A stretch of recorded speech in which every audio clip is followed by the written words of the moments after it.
Hi everybody, and welcome to the Audio Production Town Hall. So each month we're going to be coming to you and discussing various topics related to the audio production field. So my name is Eric Berzins. I'm the course director of Project and Portfolio 6. And with me today is Jason Strawley. He is the assistant dub stage manager in our film dubbing stage.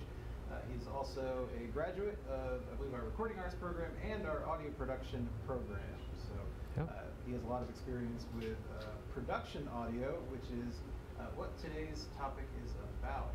So basically, we want to talk to you guys about doing location audio for independent film and other visual productions, which isn't something that we discuss a lot in the program, but there is a lot of work out there doing that. So Jason, do you want to talk a little bit about your experience and how you got into doing location sound? Yeah, actually, I honestly don't really quite remember how I got into it. It was one of those, I was in recording arts, wanted to be a music producer, and some friends that were in the film department were like, hey, could you come do the sound for our movie? And it's just like, oh, how hard can it be? Like, I can track a band, why couldn't I track some actors? So just kind of stumbled into it by accident. Didn't like it the first time, wanted to be back in the studio, but quickly learned that there's money to be made doing production sound, so kind of changed my tune on it a little bit and studied up and got better at it. My background was kind of similar. I started out being interested in audio post-production. That was the main thing I was interested in. I had a friend who focused on production sound, director sound mixer. He had need for a boom operator on a shoot and basically said, I'm dragging you out of your pod, as he referred to post people as pod people, and said, you're going to come out and help me on this. So I ended up working with him for a number of years on various things. And like I said, I found that it's a challenging and it's a different animal than working in a studio. You're still working with microphones, you're still working with mixers and recorders, and all the gear is the same. It's just compacted. You're wearing it in many cases, and you've got to be able to integrate into a film crew, which is not audio-centric, right? So that's probably the main thing to warn people, if there's any warning to be made about this type of career. It's that in a studio environment, we have a place called literally the audio temple, right? Its sole function is to capture the best sound possible. When you're recording on a film set, it's the opposite, right? Everything is working against you. You have to be able to record good sound when everything is designed to make your life difficult toward achieving that goal. But it is an interesting challenge, and it can be an interesting career. You worked on all sorts of different things. I'm sure you started out with more lower budget productions. I mean, most people do. Usually don't jump into the biggest budget projects. Yeah, low budget indie film and like local commercials and different training videos and web content and stuff like that. But all that work is out there, so definitely don't turn my nose up at it. Content now than ever, but a lot of it sounds terrible. Anybody can record video on their phone or on their laptop. We're probably using a laptop today to record some things. But a lot of these videos don't sound very good. So even if you don't see yourself working in location sound as a career, video is necessary for just about everything these days. And a lot of people don't know how to make those videos sound good on set. Getting good sound from the get-go makes post-production that much easier, right? You're not going to do as much cleanup. You're not going to do as much to make it sound good if you've got somebody there who knows what they're doing and can record good sound. There is a culture shift. Like I said, working in a film crew, you've got to know a lot of the lingo. It's not quite the same as working in a recording studio. And we're going to kind of talk about that a little bit today, because we're going to do essentially a simulated film shoot within a very small scale.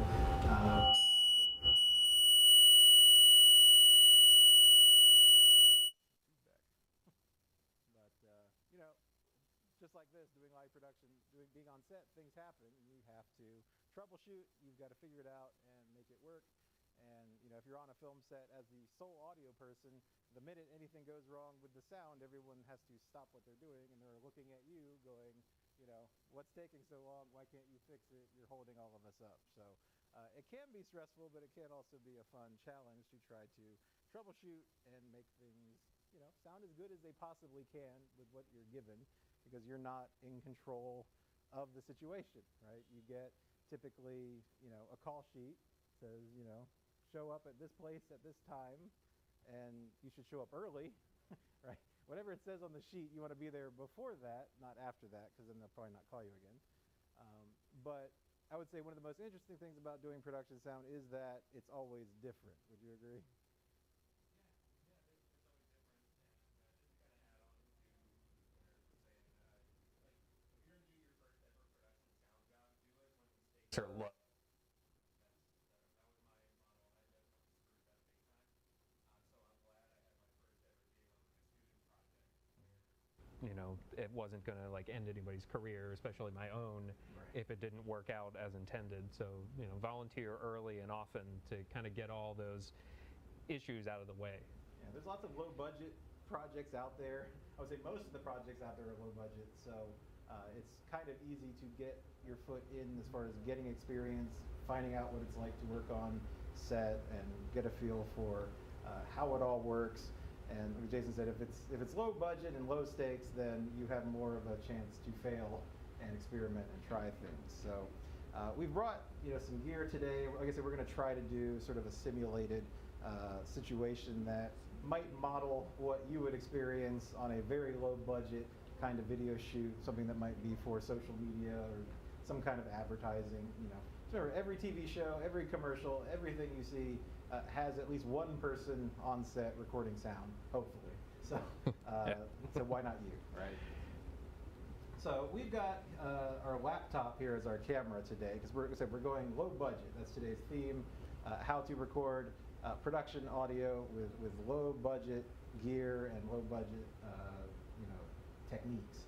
So you guys all have a laptop that has a built-in camera. So if you needed to shoot a video for something promotional, you could use your built-in laptop camera as needed. Most people today have a cell phone camera that works pretty well for web video and that sort of thing. But cell phones still don't sound that good. Cameras can't defy the laws of physics. We want things to sound crisp. We want to get more direct sound than reflected sound. So it's kind of a puzzle. It's kind of a game of, we as the sound department, we want to get as close to the talent as humanly possible to get the cleanest sound we can, to get, more dry, direct sound versus the reverberant sound in the room or whatever background noise might be going on.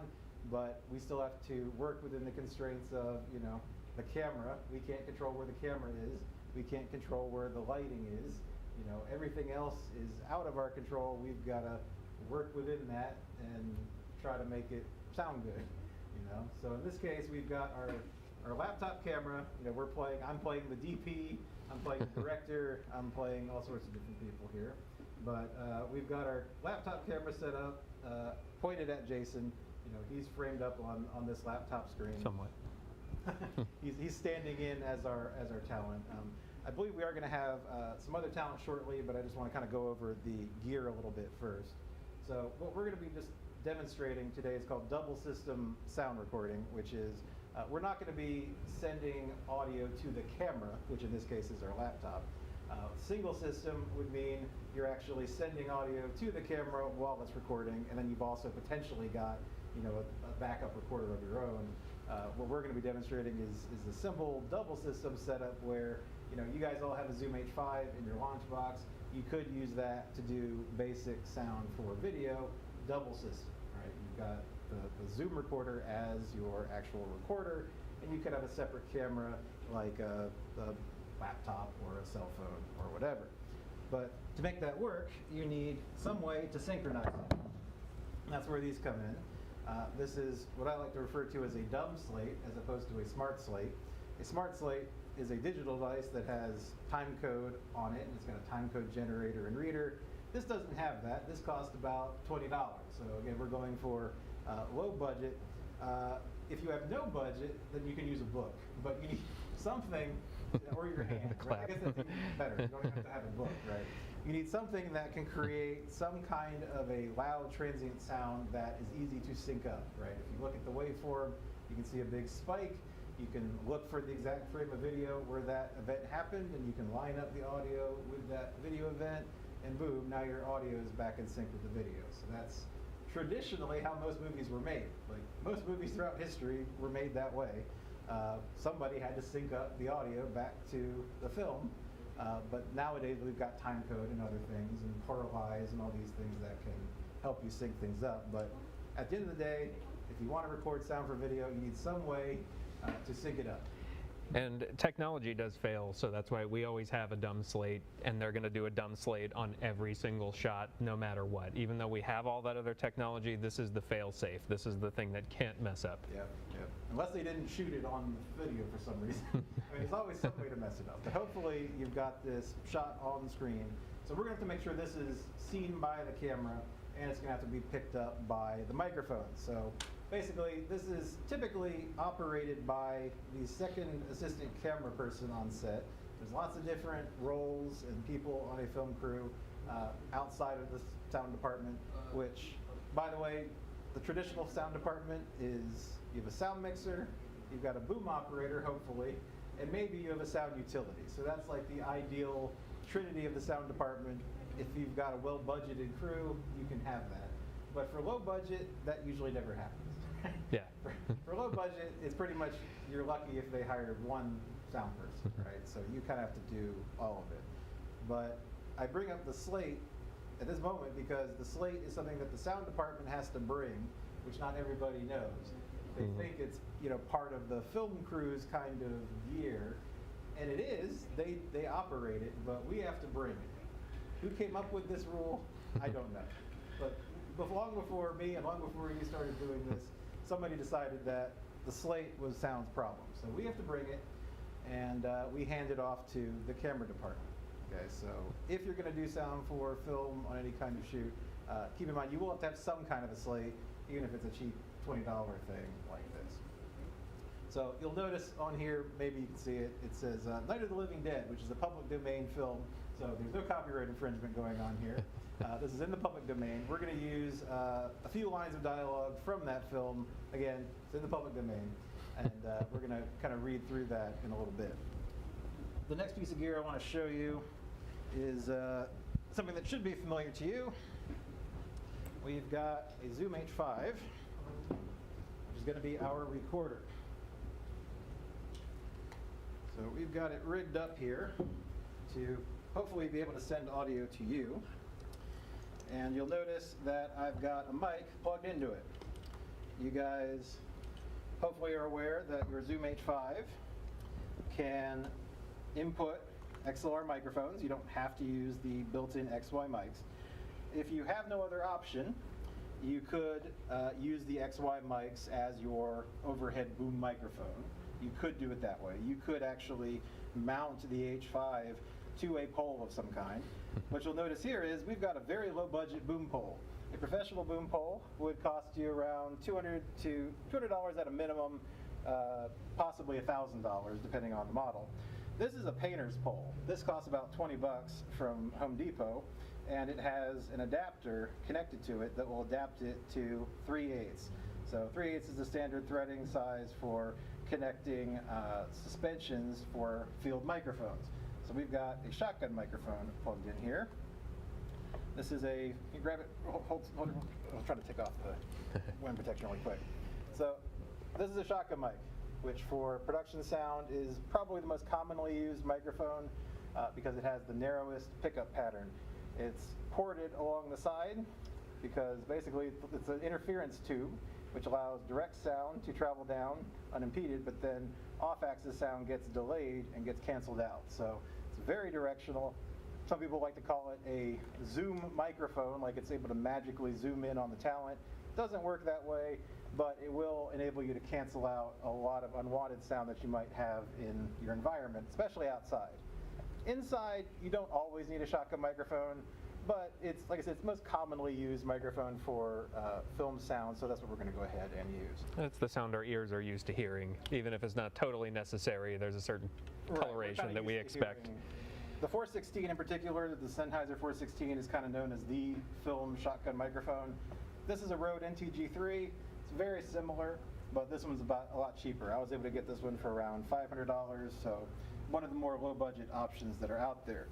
But again, if you have no other option, you can use the XY mics on the H5. You just don't want to use it without wind protection. So these built-in mics are very sensitive. You would definitely have to have some kind of wind protection on it, even indoors. And you'll notice that on the shotgun microphone, we also have a little foam windscreen on it, because this is going to be moving around potentially if you're having to follow an actor around. That wind is still going, the air moving against the diaphragm is going to create some wind distortion. So we do need to have some kind of wind protection, even if it's just foam.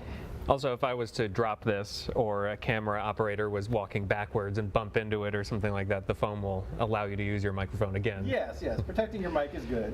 To that end, I will show you very quickly. If you're outside, you would need something like this.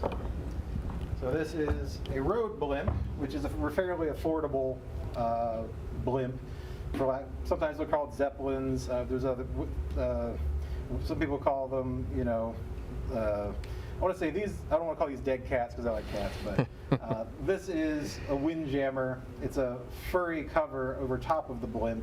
The blimp basically just creates this volume of still air for the microphone to sit in, so that if you're outside, you're not going to get a lot of wind noise. This is if you're outside. Indoors, you don't really need it. Usually it just adds more weight. And it casts a larger shadow, which Yes. Visually is a major concern for us. In fact, I'm seeing shadows right now. They're probably on the camera, but that's okay because this isn't narrative. But No. but yeah, big things make big shadows. So the overhead boom microphone is usually the sound mixer's first choice. If you have a choice, the shotgun microphone is probably going to sound the best. It's usually a more expensive microphone than some of the other choices.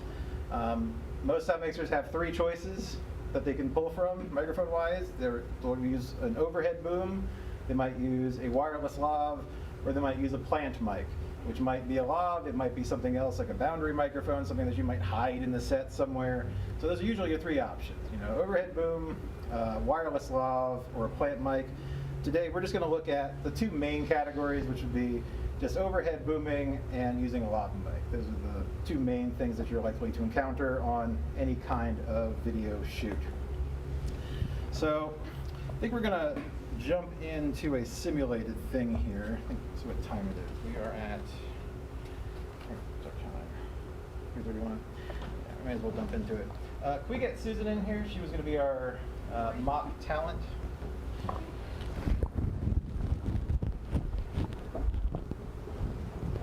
Take a seat where JC goes.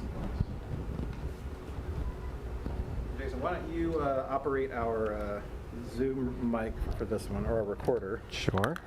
You can be our sound mixer and I'll be a boom operator. Cool, we have a little mini sound team. There you go. All right, so we're going to try to create a simulated situation here with a very small crew, which is what you might experience on low budget, no budget film shoots, right? Don't have a lot of people, don't have a lot of money, you got to make do with what you got. So I've got a script right here. And again, public domain, no one's going to get sued. So this is from Night of the Living Dead. We've got 2 scenes that we're going to do. And you don't have to do, you know, and you don't have to memorize it. I don't need to do the voices. No, you have to read it and that's fine. Okay. So we've got 2 scenes we're going to do. And the first scene is scene 1A, which, if you can see on the slate, I've already identified it. Important to note, I filled out this slate already. It says the name of the shoot, it says what scene we're going to do, it says what take we're going to do, and this is with dry erase marker. Don't fill this in with a Sharpie. So you want to be able to erase it afterwards. So scene 1A, so usually we would identify it in some fashion like that, 1 alpha, 2 beta, something like that. In this case, we don't have a second AC to hand it to unless I think I got to do it. I got to do it. I can roll and then. All right, okay, cool. So before we do that, I want Susan to give us a few lines, if she wouldn't mind, to basically do a rehearsal. So in an ideal situation, the sound mixer or the boom operator would be given the script beforehand, and they would know what to expect. That doesn't always happen, especially in low budget. Sometimes you just show up and have to improvise. So that's where rehearsals are very important. With a rehearsal, they're just going to practice and read through the lines, and that way you have the ability to set levels and make adjustments as needed. So this is going to be challenging because I'm operating as the camera op and the boom op. So we've got our talent on camera here, and I can kind of see where she is in the shot. As a boom operator, I need to be aware of my surroundings at all times. If you're wielding a big stick around, you don't want to hit somebody in the head or knock over expensive equipment. They probably won't hire you again. But the basic idea is you want to get the microphone as close to the talent as possible without it being in the shot, right? So in this case, I'm just going to slowly bring the boom pole into view. I need to see your belt pack. Well, I can signal. We lost you. Are you able to hear me through the H5? I'm hearing you, yes, but Oh. Thank you. So, as I was saying, as a boom operator, you have to be aware of your surroundings. You have to be aware of where the lights are. You have to be aware of, people who might be behind you. You can't just swing a pole around and hope for the best. So, Also, don't fall off the stage, or in a more realistic scenario, don't trip over a curb or a cable or something like that. Lots of hazards at play. But one thing I'm doing here with this pole, I'm trying to wrap the cable around the pole. There are boom poles that have, they're hollow inside that you can actually run a cable through the pole. A lot of cheaper poles, and in this case, a painter's pole doesn't have that ability. So we have to wrap the XLR cable around the pole like so. And one thing I see beginning boom operators do, they always like to try and pretend like they're fishing because they think that's the easiest way to do it. That's going to get in the frame, and you're going to cast a lot of shadows that way. And you just look really lazy. Yeah, so you got to get up and over. That's the position you want to be in most cases. If you're booming, you've got really two main choices, overhead and down below. So depending on the shot and the lighting, it might be more advantageous to boom from below or above. In this case, it might actually be better to boom from below. So I might be casting a shadow on you. Yep. So we'll boom from below on this shot. And can you go ahead and give us some lines? This room looks pretty secure. If we have to, we can run in here and board up the doors. Won't be long before those things will be back, pounding their way in here. They're afraid now. They're afraid of fire. I found that out. Good, thank you. So this is a very directional microphone. You have to aim it at the talent, right? Make sure that the microphone is pointing at the person speaking. You're generally trying to aim for the chest area, get some nice chest resonance. If you point at the person's mouth, sometimes you get more sibilance. But the basic idea is, point at the person talking. And also, you can work the rejection if you're in a noisy environment. You can aim the mic so that you're getting more of the sound you want and less of the sound you don't want. In this case, pretty simple. We've got a single person seated, reading one scene, so pretty straightforward, pretty basic, but we'll run through a quick take. You want to go ahead and try it? Let's do it. All right, let's do it. So we've got our levels set. We did a rehearsal. So now we're going to play multiple people, and here's generally the order of operations. Usually there's an assistant director, hopefully, who's kind of running the show, and they're the ones who would yell, "Quiet on set." So everybody be quiet, we're about ready to roll. Then they would call roll sound. So at that point, the sound mixer, that's me in this case, would hit record. And in addition to hitting record, usually in a lot of sound equipment, there is an internal, what's called a slate microphone. And in this case, that would, I guess, be the XY mic. But I would actually read the scene and take information into that microphone so that it's on the audio recording separate from the camera. So I would say 1 alpha, take 1. And also, hopefully, the second AC would read that as well. So when they're operating it, in this case, I'm going to do both jobs here. So if you're the sound mixer / boom operator, you've got to record in this moment the slate clap, right? So when those clapper arms go down, we need to record that, and that also needs to be in front of the camera itself, right? So if we're rolling now, sound is rolling. If I'm the AD, I've got to wear so many different hats today. If I'm the AD, and I would have also called roll camera, which I haven't done. So I would say roll camera, and then I have to press record on the camera. So now the sound recorder's rolling, the camera's rolling. Now, if I was the second AC, I could put the slate in front of the camera, and I would put the microphone as close to the slate as possible, and then we would do a voice slate like Jason just did. I would say, scene 1A, take 1, marker, clap the sticks. All right, so now that spike is recorded in the H5, it's on camera, so now we've got a sync marker. If we go back and listen to the audio, we're going to be able to tell what take that audio file was and match it up to what we saw on the video, because the slate also had that information. Cool? All right. So now I'm going to pretend to be the director, and we're going to once again say quiet on set, and we're going to go ahead and say action to you. So go ahead and read your lines.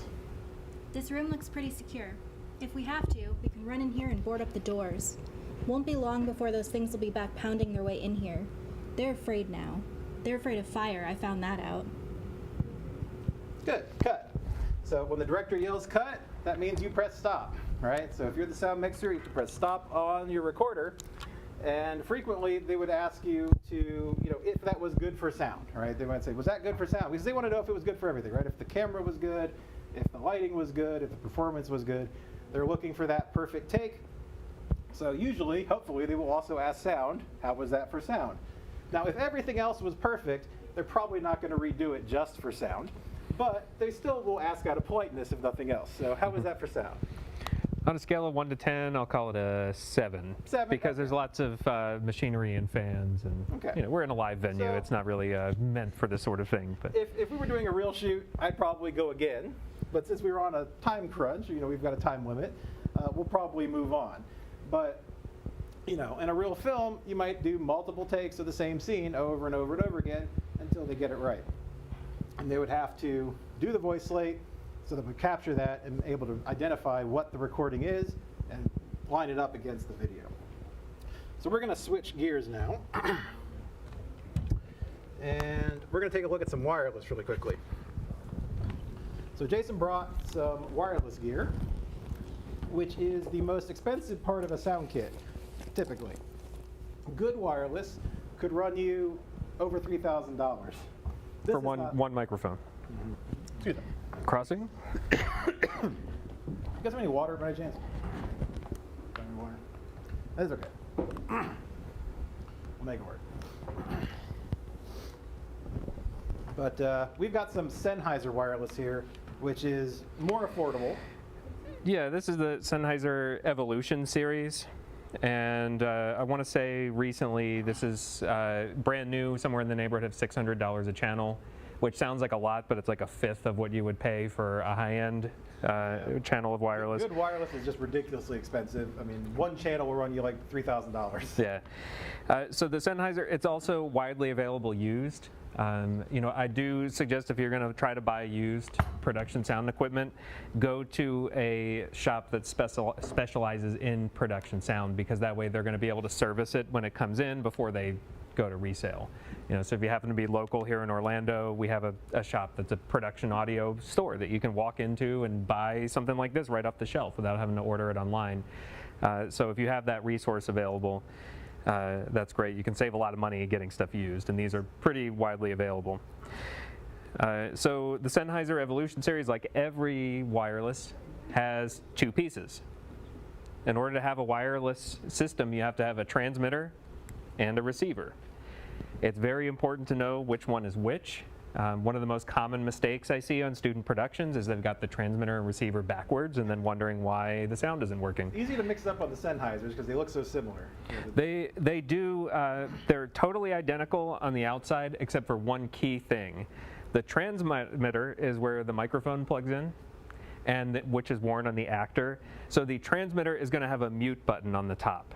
And that's very typical. Most wireless systems, there will be some sort of mute control on the transmitter so that the actor, if they want to have a private conversation or if they have to go to the bathroom or something, they can mute their microphone.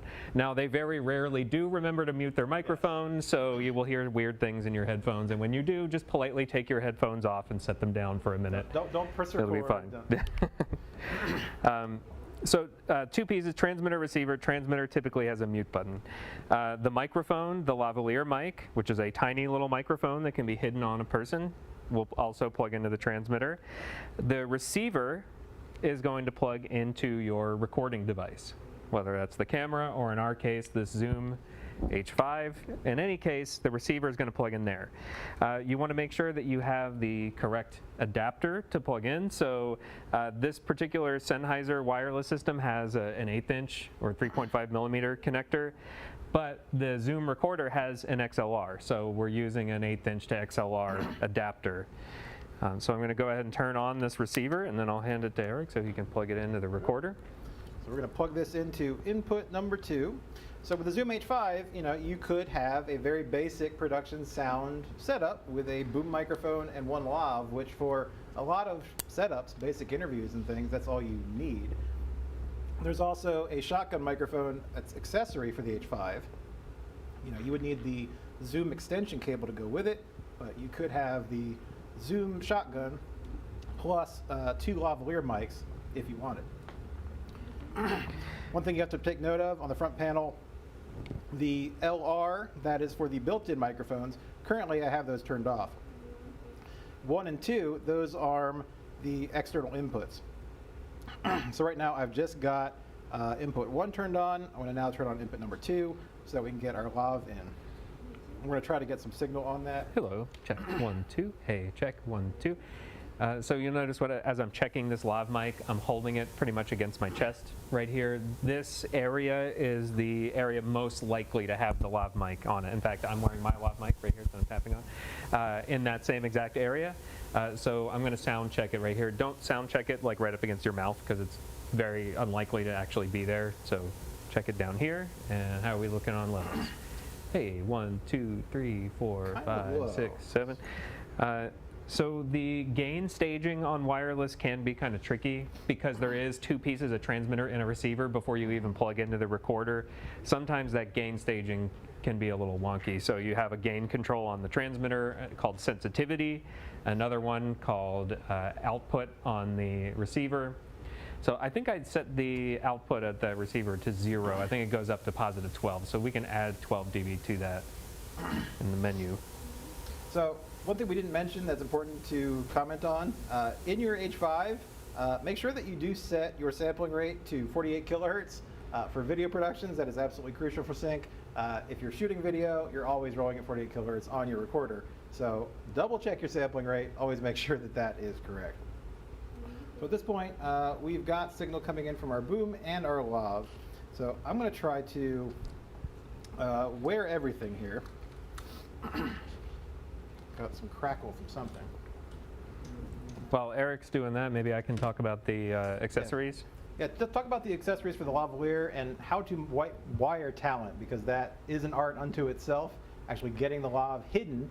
Because unlike us, we're doing a presentation, that we have mics on us, but if we're doing a film, you don't want to ruin the illusion that there are microphones on the actors. So not only do you have to attach the microphone, you have to hide it and conceal it, which is its own art form. So. Yeah, and hiding or concealing that mic, it's not just the microphone, which is just this tiny little piece on the end. It's the cable, and it's also the transmitter itself. All of these different components need to be hidden.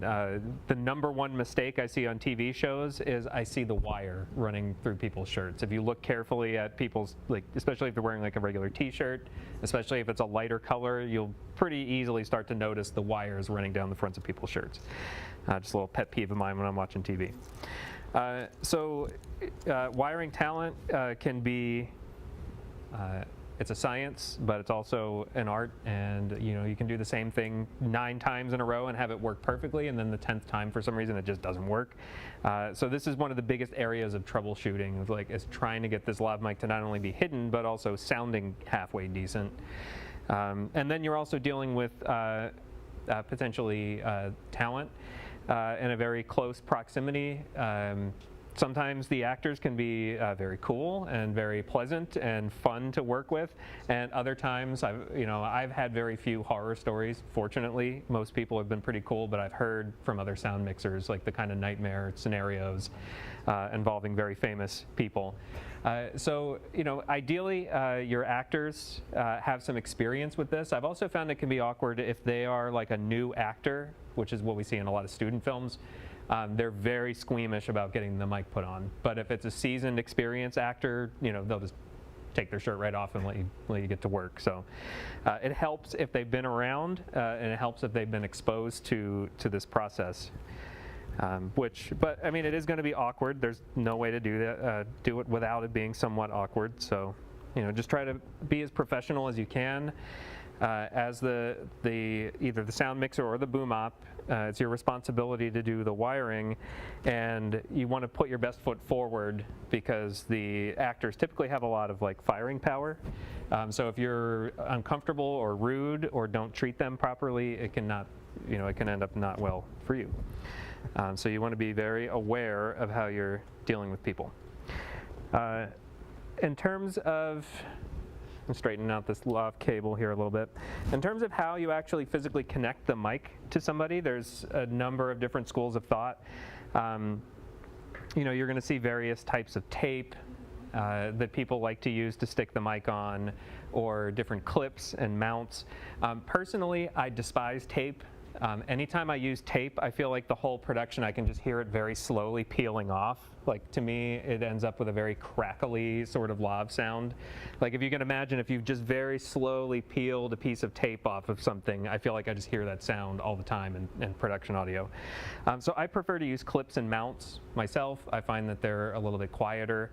A little bit easier to protect against clothing noise, but there are other very professional sound mixers I know that will straight up fight me over that. So they will swear by the tape, and we could argue about it all day, and we do. So let me get out some of the stuff I brought. I'm a taper. You're a taper? Uh-oh, we're gonna have to fight.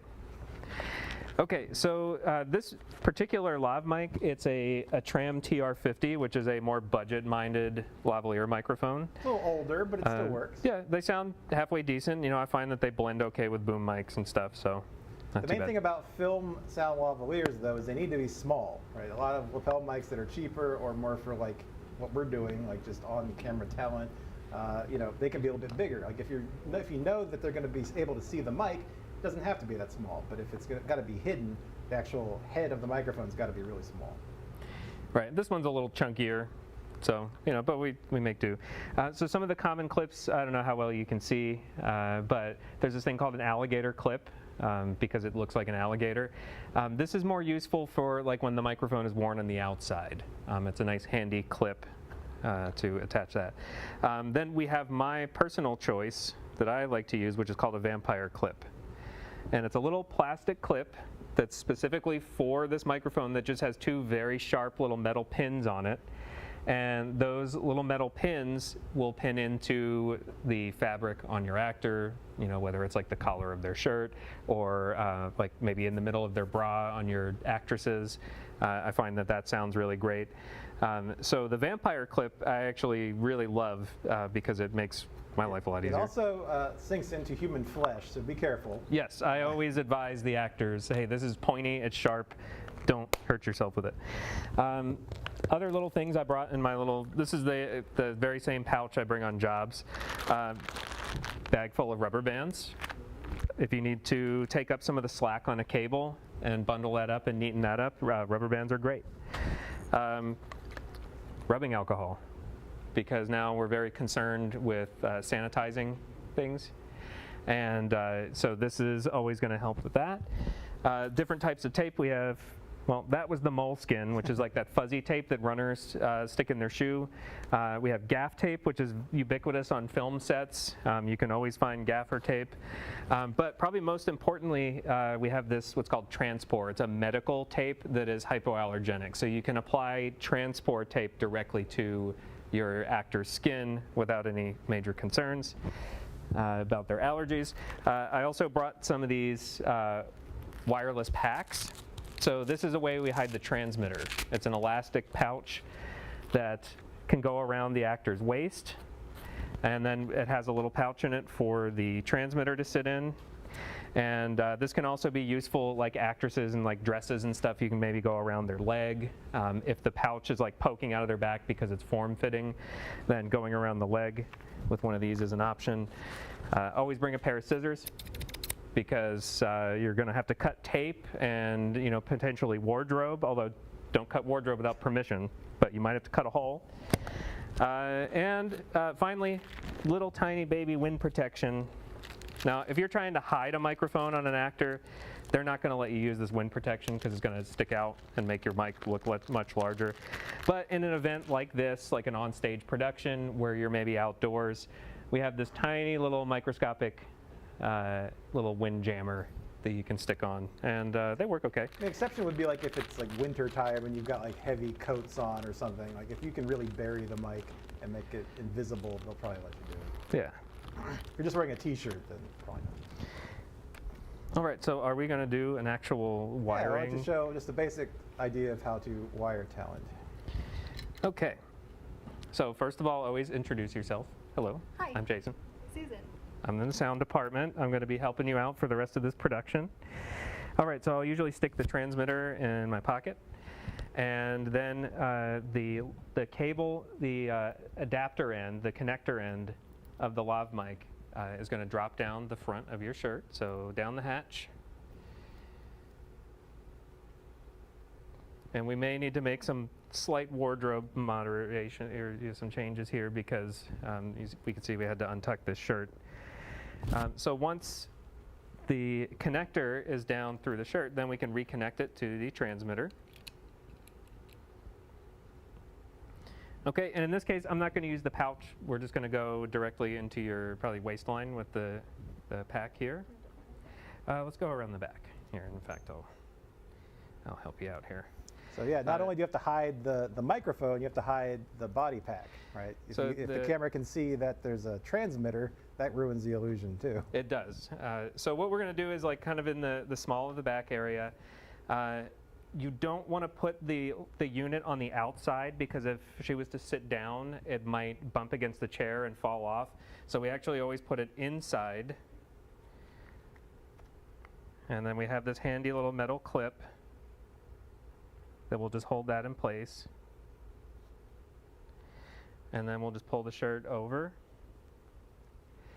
And then we'll have you spin around back towards me so we can see how nice and neat it's looking. Yep. So you can't see the transmitter at all now. That's good. And we've got a little slack, so let's just kind of pull in some of that slack. And then, finally, since we're going to be putting this on the outside, we'll get the alligator clip. And this clip is like kind of molded specifically for this microphone, but sometimes you can get a universal clip. And then we'll run the cable through the alligator's mouth for a little bit of strain relief.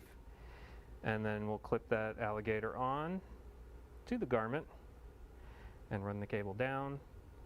And then we may need to kind of dress it up. We want to make sure that their wardrobe looks as neat as possible when we're done.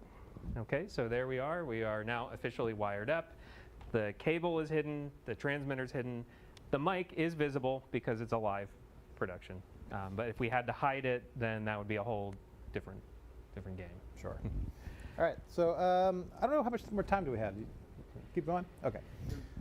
All right, cool.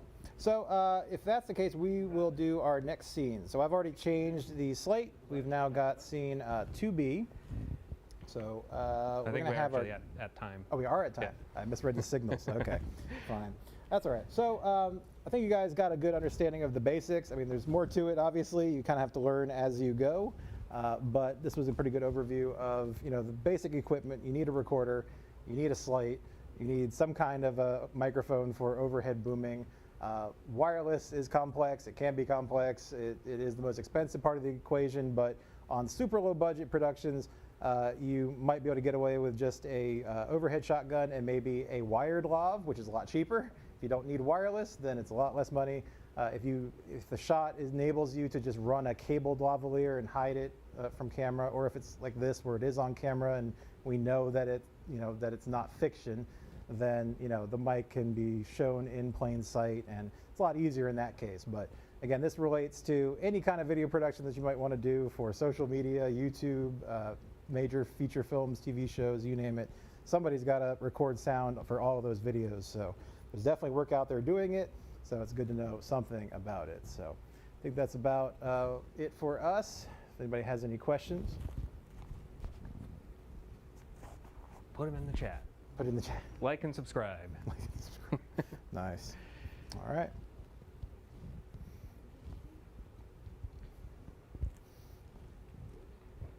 Cool. All right. Thank you. All right. Thank you, Jason. Thank you for allowing me to do the thing on camera.